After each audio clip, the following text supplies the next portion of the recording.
नमस्कार। आज ये 10वां दिन है जब हम रघुवंश का आनंद ले रहे हैं। रमन्ते योगिनो यस्मिन् स रामः। रमते योगिनाम चित्ते सर्वदा इति रामः। जिसमें योगी रमण करते हैं या जो योगियों के चित्त में रमण करता है वो राम है। राम की कथा से बेहतर कुछ नहीं हो सकता। और हम रघुवंश में राम की कथा पढ़ रहे हैं। इस देश के जनमानस की कथा है। इस देश के रोम रोम में बसे हुए राम की कथा है। बड़ी सुंदर कहानी है। महाराजा दिलीप जो राम के पिता दशरथ के पिता अज के पिता रघु के पिता दिलीप राम से चौथी पीढ़ी में थे। चौथे नंबर के पूर्वज थे। उनको संतान प्राप्ति हेतु उपाय बताया गुरु वशिष्ठ ने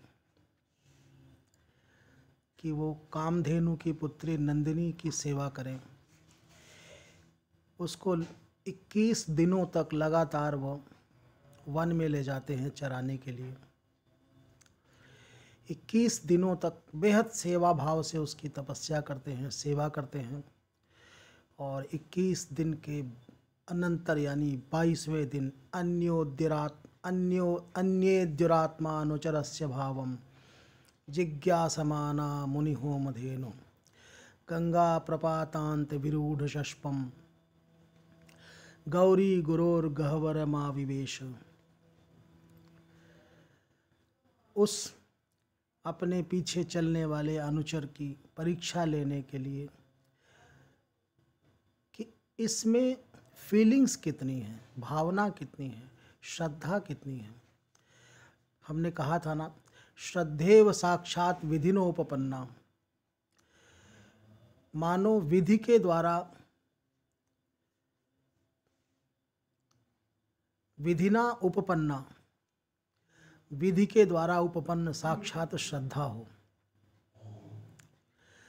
विधि के द्वारा फॉलो की जाती हुई श्रद्धा हो। श्रद्धा विधि को फॉलो करे और विधि श्रद्धा को। विधि तो हो गई 21 दिनों की, अब बारी थी श्रद्धा की। बिना श्रद्धा के कोई सेवा, कोई पूजा पूरी नहीं होती। गौ ने अर्थात नंदिनी ने राजा की परीक्षा लेने का निश्चय किया और वो एक गह्वर में हिमालय की गुफा में प्रवेश कर गई। एक क्षण को राजा का ध्यान चूका और गौ गुफा में प्रवेश कर गई और उसके भयंकर क्रंदन से राजा को पता चला कि गाय पर हमला हुआ है। किसी खतरनाक सिंह ने गाय पर हमला कर दिया था। राजा दिलीप तत्काल बाण चलाने को प्रेरित होते हैं, लेकिन आश्चर्य कि उनकी उंगलियां उनके सायक यानी बाण के पंख पर ही चिपक जाती हैं, चित्र लिखित से हो जाते हैं। उनका एक हाथ चिपक गया है। शस्त्र विद्या हमेशा काम नहीं आती, लेकिन शास्त्र विद्या जीवन भर काम आती है। हर परिस्थिति में शास्त्र विद्या काम देती है। जिन परिस्थितियों में शस्त्र निरुद्ध हो जाते हैं, शास्त्र की वहाँ भी गति होती है। महाराजा दिलीप जब स्तंभित थे, बाणों के रुक जाने से विस्मित थे, उनको और अधिक विस्मित करता हुआ वह सिंह मनुष्यवाणी में उनको बताता है कि हे महाराज, मैं कोई सामान्य सिंह नहीं हूँ, भगवान शिव का सेवक कुंभोदर नामक जो निकुंभ का मित्र है वो भगवान शिव का गण हूँ। और आप कितने भी बाण चला लें, आपके हाथ चिपक गए, अन्यथा आप बाण चला भी लेते तो भी मेरा कुछ नहीं बिगड़ने वाला था। जो वायु वृक्षों को धराशायी कर सकती है वो पर्वत का कुछ नहीं बिगाड़ पाएगी। उसने बताया कि यह जो सामने देवदारू का वृक्ष आप देख रहे हैं, इस देवदारू के वृक्ष को माँ पार्वती ने अपने पुत्र के समान पाला है। अपने पुत्र स्कंद यानी कार्तिकेय को उन्होंने अपना दूध पिलाया है, अपने स्तनों से निःसृत दूध पिलाया है। और इस वृक्ष को अपने स्तनों के समान सुवर्ण कलशों से पय यानी जल पिलाया है। तो यह भी स्कंदस्य मातुः पयसाम रसज्ञः है। स्कंद की माता का इसने जल पिया है। पय अर्थात दूध भी होता है और जल भी होता है। आगे वो कहता है, कंडूयमानेन कटम कदाचित वन्यद्वीपेन उन्मथिता त्वगस्य अथैनमद्रे स्तनया शुशोच सेनान्यमालीढमिवासुरास्त्रैः। कंडूयमानेन कटम कदाचित, कदाचित कभी, किसी रोज, वन्यद्वीपेन किसी जंगली हाथी ने, द्वीप यानी हाथी, वन्यद्वीपेन, कंडूयमानेन कटम, कटम कपोलम, अपने कपोल को कंडूयमानेन खुजाते हुए, अस्य त्वक उन्मथिता, इसकी त्वक यानी छाल को, त्वक यानी त्वचा को, छाल को, उन्मथिता रगड़ दिया। अथैन मद्रे स्तनया शुशोच, अथ एनम, इस प्रकार से इसके अर्थात इसकी खाल के, इसकी छाल के उखड़ जाने पर, अद्रे स्तनया शुशोच, अद्रि की तनया, अद्रि यानी पर्वत, अद्रि यानी पत्थर, अद्रि यानी हिमालय, हिमालय की तनया अर्थात पार्वती ने शुशोच, शोक किया। कैसे किया? सेनान्यमालीढमिवासुरास्त्रैः, मानो असुरास्त्रैः, असुरों के अस्त्र के द्वारा, आलीढ़म घायल हुए, सेनानीम इव, सेनानी अर्थात कार्तिकेय, कार्तिकेय देवताओं के सेनापति थे। और देवासुर संग्राम में जब वो घायल हो गए थे तब उनकी चोटों को देख करके जिस प्रकार से पार्वती ने दुख प्रकट किया था, उसी प्रकार से इस देवदारू वृक्ष की छाल के छिल जाने से उन्होंने कष्ट प्रकट किया। आज पर्यावरण चेतना की बातें होती हैं चारों तरफ, लेकिन पर्यावरण के प्रति ये फीलिंग्स, ये भावनाएं कितने लोगों में दिखाई देती हैं। ये संवेदनशीलता की पराकाष्ठा तब आती है जब हम प्रकृति से अपना तादात्म्य करते हैं। पश्चिमी जगत की नायिका भी प्रकृति के बीच में पली हो सकती है, लेकिन प्रकृति के बीच में रहना और प्रकृति का आपके बीच में आना, दोनों में फर्क है। आप तो प्रकृति के बीच में हैं, आप तो नेचर के बीच में हैं, आप नेचर लवर, लेकिन नेचर के बीच में होना और नेचर लवर होना अलग अलग बातें हैं। प्रकृति से तादात्म्य स्थापित करना इसको कहते हैं। शाकुंतलम में जब शकुंतला से सखियां कहती हैं कि मुझे लगता है कि पिता काश्यप को तुझसे भी ज़्यादा ये वृक्ष प्यारे हैं, जो तुझ जैसी सुकुमार को इन वृक्षों के सेचन यानी सींचने में नियुक्त कर दिया। तो आगे कहती है कि न केवलम तात नियोग एव, केवल पिता की आज्ञा ही नहीं, ये वृक्ष मेरे भी भाई बंधुओं जैसे हैं। वो आभूषण प्रिया है, वन में फूल पत्तियों के अलावा कोई आभूषण नहीं होते, लेकिन वो उन वृक्षों के नवीन पत्तों को नहीं तोड़ती है। उनमें पहली बार पुष्प आने पर उनका बर्थडे मनाती है। प्रथम प्रसूति समये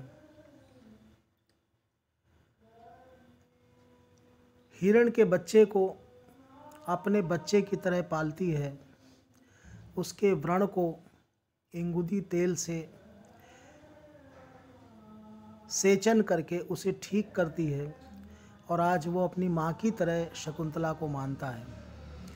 राजा दुष्यंत स्वयं परेशान होकर कह देता है, जब उसके हाथ से वह हिरण का बच्चा शस्य को ग्रहण करने से विरत हो जाता है, राजा कोशिश करता है कि वो श्यामाक मुष्टि परिवर्धित एक मुट्ठी भर सांवा लेकर के उस हिरण के बच्चे को खिला दे, और वो उससे नहीं खाता। शकुंतला इतनी मासूम है कि उसे नहीं पता चलता कि राजा कितना कपटी है, लेकिन उस हिरण के बच्चे को, इतने मासूम से हिरण के बच्चे को राजा के हाथ से उस शस्य को न ग्रहण करना, कहीं ना कहीं का कवि ये बताना चाहता है कि वो राजा की नीयत समझ जाता है।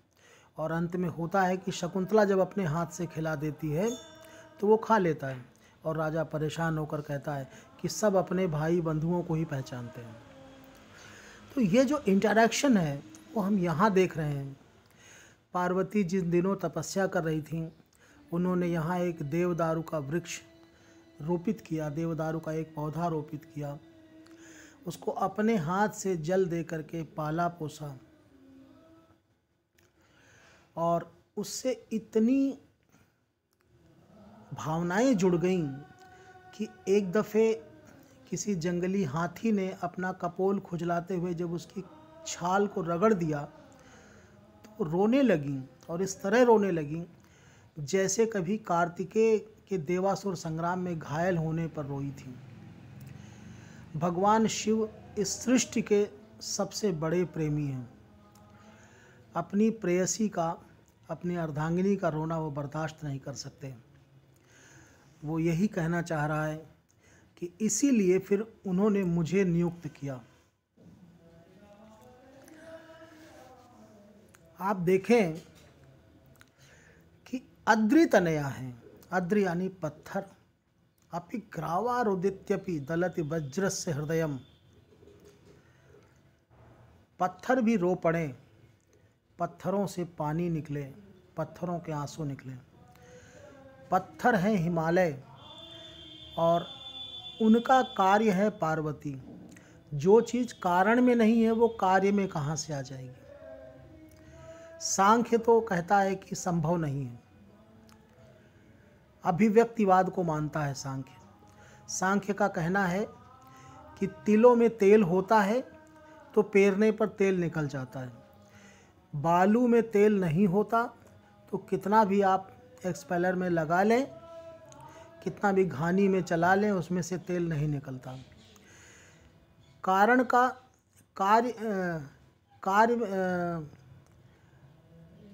कार्य का कारण में पहले से होना जरूरी है, लेकिन यहाँ पर सांख्य का सिद्धांत खंडित हो जाता है।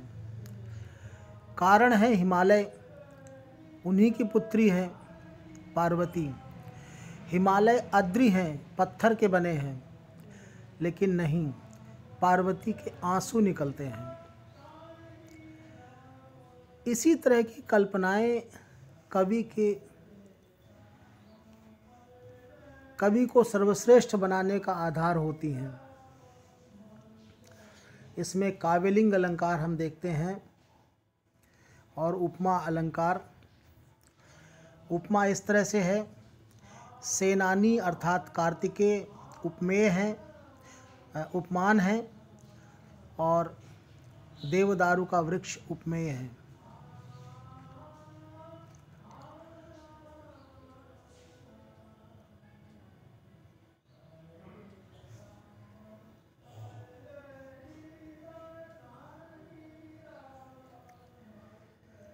और शोक का हेतु त्वक उन्मथन है, उन्मथिता त्वकस्य।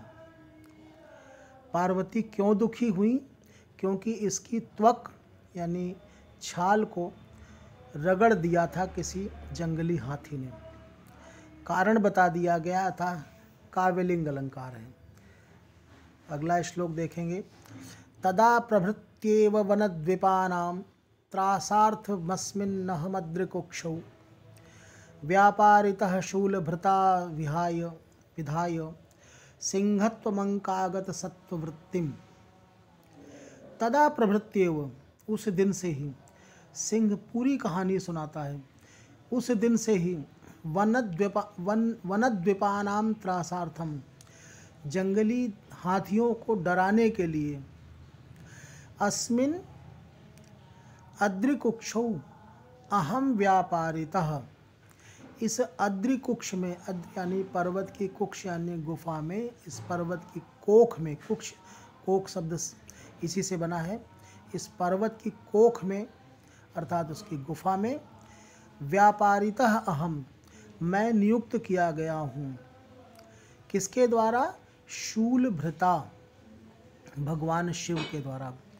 भगवान शिव के कोप का यहाँ वर्णन करना है, अतः शूलभृत कहा गया। किस लिए नियुक्त किया गया हूँ? जंगली हाथियों को डराने के लिए नियुक्त किया गया हूँ। कारण बता दिया गया, अतः काव्यलिंग अलंकार है। और एक बात ध्यान दीजिएगा, रघुवंश में लगभग हर श्लोक में अनुप्रास जरूर मिलेगा। शूलभृता, सिंहत्व, सत्ववृत्ति, तथा प्रभृत्येव वनद्वीपानां त्रासार्थ, त की अनुवृत्ति, न की अनुवृत्ति, र की अनुवृत्ति, प्रभृत्येव अद्रिकुक्षौ, शूलभृता, स की अनुवृत्ति, लगातार अनुप्रास बहुत सुंदर और स्वाभाविक रूप से आते हैं। कालिदास के श्लोकों को पढ़ने में अनुप्रास या कोई भी अलंकार अलग से डिस्टर्ब नहीं करते, सहज और स्वाभाविक रूप से आते हैं। आप देखें, अलंकार वही अच्छे लगते हैं जो सहज हों, जो स्वाभाविक हों। अगर अलंकार यानी कि गहने, आभूषण या सजावट अगर दिखावे की चीज़ बन जाए, दिखावे के लिए अगर आए तो वो शोभा कर नहीं होते, उससे शोभा नहीं बढ़ती। तो तदा प्रभृत्येव वनद्वीपानां त्रासार्थमस्मिन्नहमद्रिकुक्षौ, तदा प्रभृत्येव, तब से ही, वनद्वीपानां त्रासार्थम, जंगली हाथियों को डराने के लिए, अस्मिन् अद्रिकुक्षौ, इस अद्रिकुक्ष में, इस पर्वत की गुफा में, अहम व्यापारितः, मैं नियुक्त किया गया हूँ। किसके द्वारा? शूलभृता, भगवान शिव के द्वारा। पार्वती रोईं उस देवदारू वृक्ष की छाल के छिल जाने पर, तो भगवान शिव क्रोधित हुए और उन्होंने अपना शूल यानी त्रिशूल उठाया होगा। लेकिन त्रिशूल के मारने से एक हाथी मर सकता था, लेकिन उस वृक्ष की रक्षा नियमित रूप से, अंतिम रूप से नहीं हो सकती थी। इसलिए उन्होंने विचार किया कि इस वृक्ष की रक्षा हमेशा के लिए कैसे हो सकती है, और उन्होंने मुझको नियुक्त कर दिया। जब मुझे नियुक्त किया तो उन्होंने यह भी विचार किया, जब आप किसी का नियोजन करते हैं तो उसकी सैलरी का भी विचार करते हैं। उसको खाएगा क्या? इस पेड़ की रखवाली करेगा तो खाएगा क्या? तो विधाय अंकागत सत्व वृत्तिम, अंकागत सत्व वृत्ति को विधाय विधान करके, यानी जो अंक में आ जाए, यानी जो अपने आप आ जाए इस वृक्ष के नीचे, जो भी प्राणी सत्व, उस वृत्ति, वो मेरी वृत्ति है, वो मेरी जीवन वृत्ति है, मेरी जीविका है, ऐसा नियम बना करके मुझे सिंहत्व दे दिया, मुझे सिंह बना दिया, सिंह बना करके इस वृक्ष की सुरक्षा में नियुक्त कर दिया। अर्थात वो ये कहना चाह रहा है कि मैं उस गौ के पास, इस गौ के पास नहीं गया था, ये गौ स्वयं मेरे पास आई थी। अर्थात यह भगवान शिव का विधान है, ये ईश्वरीय विधान है। महाराज आपको इसमें दुख नहीं करना चाहिए, ये ईश्वर का विधान है। आप जानते हैं ईश्वर के विधान को न मैं न आप बाधित नहीं कर सकते। तो जब ईश्वर का विधान ही है, मैं चलकर तो गया नहीं इस गाय पर हमला करने, ये गाय स्वयं इस वृक्ष के नीचे आई है, और जो इस वृक्ष के नीचे आएगा वो मेरी जीविका है, उसको खा करके मैं जीवित रहूँगा। अर्थात वो मेरे इस कार्य का रिजल्ट है, अवॉर्ड है, मुझे इस कार्य से यही वेतन मिलना है। वो कहना चाह रहा है कि महाराज आपके लिए गाय होगी, मेरे लिए तो वेतन है, मेरे लिए तो जीविका है। तो इस प्रकार से इसमें काव्यलिंग और अनुप्रास अलंकार है। अगले श्लोक पर चलते हैं।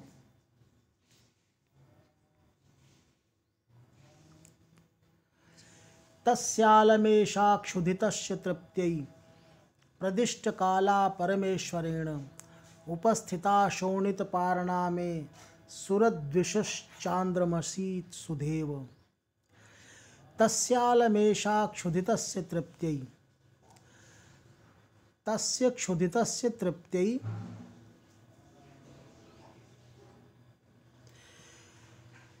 तस्य उस मेरे, क्षुधितस्य ये सिंह का विशेषण है, उस मेरे भूखे की तृप्ति के लिए भूखा हूँ महाराज। जब तक कोई प्राणी इस वृक्ष के नीचे आ नहीं जाता, मुझे भूखा रहना होता है। और मेरी भूख की तृप्ति के लिए प्रदिष्ट काला, प्रदिष्ट निर्धारित काल आगमन समयो यस्या, इसका समय निर्धारित किया था किसके द्वारा? परमेश्वरेण, जो परमेश्वर हैं, परम ईश्वर हैं, भगवान शिव, जो तुम्हारे, आपके भी और मेरे भी ईश्वर हैं, समस्त सृष्टि के ईश्वर हैं, उनके द्वारा प्रदिष्ट काल थी, निर्धारित समय वाली। अर्थात भगवान के विधान से एक समय निश्चित था कि इस समय ये आएगी और मैं इसका भक्षण करूँगा, मैं इसका भोजन करूँगा। तो उपस्थिता शोणित पारणा में, ये मेरे लिए शोणित पारणा उपस्थित हो गई है। शोणित पारणा यानी, शोणित यानी लहू, रक्त से मैं पारणा करूँगा। उपवास के बाद जो व्रतांत भोजन होता है उसको पारणा कहते हैं, हमारे यहाँ भी भाषा में पारण कहा जाता है।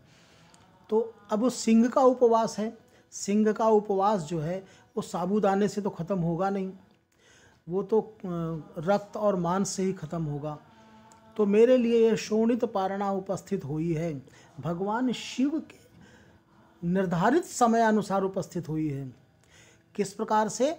सुरद्विषश्चान्द्रमसी सुधेव, जिस प्रकार से सुरों से द्वेष करने वाले अर्थात राहु के लिए चांद्रमसी सुधा होती है, चंद्रमा से टपक रहा अमृत, चंद्रमंडल में स्थित जो अमृत है।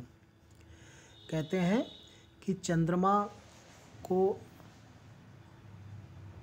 राहु ग्रस लेता है, वो चंद्रमा में छिपे हुए अमृत के लालच में ऐसा करता है। चंद्रमा राहु का भोजन बनता है। तो जिस प्रकार से सुरद्विष कहते हैं राहु को, सुरान देवान द्वेष्टीति सुरद्विट राहु, तस्य सुरद्विष राहु, चांद्रमसी चंद्रमंडल में स्थित, चंद्रमसा ही वो चांद्रमसी ऐंदवी। तो मुझ भूखे के लिए पारण के रूप में यह उपस्थित हुई है। और ऐसे नहीं उपस्थित हुई है। भगवान शिव ने, जो परमेश्वर हैं, उनके द्वारा इसका समय निश्चित था। कहते हैं कि अब इसका समय आ गया, अब इसका समय आ गया महाराज, आप कुछ नहीं कर सकते, इसमें आपका कोई दोष नहीं है। और आपके लिए मुनि की गौ होगी, आपके लिए फीलिंग्स होगी, आपके लिए ड्यूटी होगी, आपके लिए रिस्पॉन्सिबिलिटी होगी। मेरे लिए भूखे का भोजन है, जीवो जीवस्य भोजनम, एक फूड चैन है मेरे लिए। आप शेर को दाल रोटी खाने के लिए नहीं कह सकते, मेरे फूड चेन का पार्ट है। आपको इसमें किसी प्रकार का मलाल नहीं होना चाहिए कि गुरु जी की गाय है, फिर एक गाय है और उस पर जो है किसी कमज़ोर पर बलवान जो है हमला कर रहा है। इन सब बातों से मुक्त होइए महाराज। ये जंगल है, आपका शहर नहीं है। यहाँ जंगल में जंगल राज ही चलता है, और जंगल राज नेचुरल है, प्राकृतिक है, और ये आपका नहीं, मेरा राज्य है। आप होंगे पुरुषाधिराज, मैं हूँ मृगाधिराज।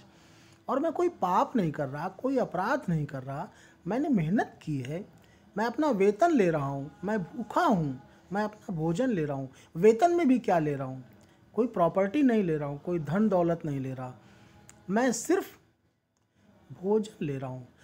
गरीब भोजन तो करेगा ना। अब क्या चाहते हो कि कोई भूखा मर जाए? आपके कहने से अगर मैं गाय को छोड़ भी दूंगा तो मेरा क्या होगा? एक विधाता ने एक सिस्टम बनाया हुआ है। आप बड़े सात्विक हैं तो आप शेर को मांस खाने से रोक देंगे, उसका भोजन है भाई।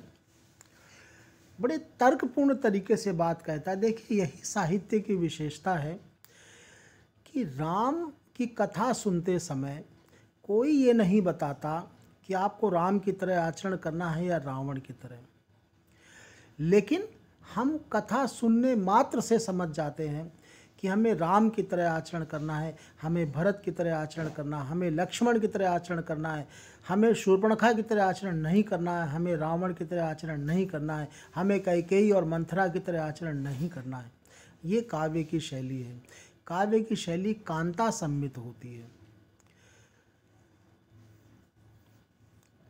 सत्वं निवर्तस्व विहाय लज्जाम गुरोर्भवान दर्शित शिष्य भक्ति शस्त्रेण रक्षम यदशक्य रक्षम न तद्यशः शस्त्रभृताम क्षणोति। सत्वम, वह आप, कौन से आप? जो गाय की रक्षा नहीं कर पाए, शस्त्रधारी आप। निवर्तस्व विहाय लज्जाम, लज्जा को छोड़ दीजिए, लौट जाइए महाराज। गुरोर्भवान दर्शित शिष्य भक्ति, आपने शिष्य भक्ति अपने गुरु को दिखला दी। आपने जो कोशिश करनी थी कर ली। 21 दिनों तक आपने उसकी सेवा कर ली, काम पूरा हो गया। आपने उस गौ पर हमला होते हुए देख करके अपने बाण निकालने का प्रयत्न किया, मुझे मारने का आपने प्रयत्न तो किया, आपकी ड्यूटी पूरी हो गई। मैं आपकी ड्यूटी में बाधा नहीं डाल रहा। आप जो ड्यूटी जो आपकी थी वो आपने पूरी कर ली, आपने कोशिश तो की। अब जो चीज़ आपके शस्त्रों से रक्षा से, आपके शस्त्रों की रक्षा की लिमिट से बाहर हो, उसकी सीमा से बाहर हो, शस्त्रेण रक्षम यद अशक्य रक्षम, जो शस्त्र के द्वारा अशक्य रक्ष हो, जिसकी रक्षा शस्त्र नहीं कर सकते हो, उसमें न तद यशः शस्त्रभृताम क्षणोति, वहाँ शस्त्रधारियों का यश क्षीण नहीं होता। यानी आपके यश पर कोई कलंक नहीं आएगा कि आप अच्छे शस्त्रधारी नहीं हैं, क्योंकि आपके इन शस्त्रों से इस गौ की रक्षा हो ही नहीं सकती थी। आपने प्रयास किया, गुरु को आपने शिष्य भक्ति भी दिखला दी, तो आपकी ड्यूटी भी पूरी हो गई, आपका यश भी बाधित नहीं हो रहा है। और अब आप लज्जा को छोड़ दें महाराज, वापस लौट जाएं। आप लौट जाइए और मैं इस गाय से निपट लेता हूँ। कितनी सुंदर भावनाएं हैं। और एक शेर कितने सिस्टमैटिक, कितने व्यवस्थित तरीके से चीज़ों को बता रहा है। एक राजा का पूरा सम्मान कर रहा है और पूरे सम्मान के सहित अपमान कर रहा है। आज यहीं तक। Have a good day. Thank you.